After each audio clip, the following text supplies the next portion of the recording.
say I'm a man, I'm a woman now, and I haven't had any surgeries up to this point. Maybe I'll get them while I'm in prison, because I'm assuming we're paying for those, right?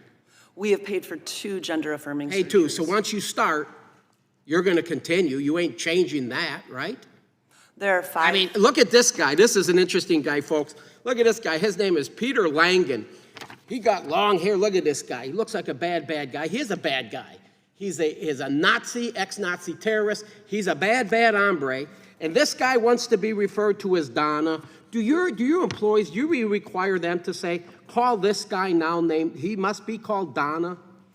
Congressman, no, and in fact, in order to produce a name change. Well, he's suing you all because he's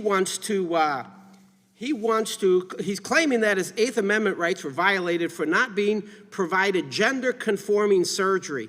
For the people at home, this man is an ex-Nazi bank robber. In June, his lawsuit was settled, and I'd like to know whether this means that inmates now have the 8th Amendment right to sex changes. Are we paying for guys like this who are just sick? We send them to prison, we're restricting their freedom, and now this guy says he wants to be Donna. I suppose I understand why he'd want to be Donna, because you want to release this guy into the pen of heifers. You're releasing the stud into the pen of heifers is what you're doing. Isn't that what a guy would want to do?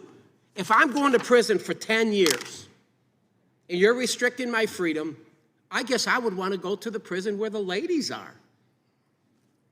Wouldn't you suggest that? Wouldn't that be a good idea? And if you're allowing that to take place through this process by talking to these shrinks and these guys, I'm going to convince you I'm a woman, and I'm going to enjoy 5 years in prison. Matter of fact, half of them would probably say, don't even release me on patrol. I'm having too much fun here. I'm having too much fun. It is disgusting, quite honestly, what we've done to our country. Biden, 3 daughters, I have some real issues. They're very troubling. You can do better than that. I yield. Thank you, Mr. Nels. The chair recognizes the gentleman from Georgia, Mr. Johnson.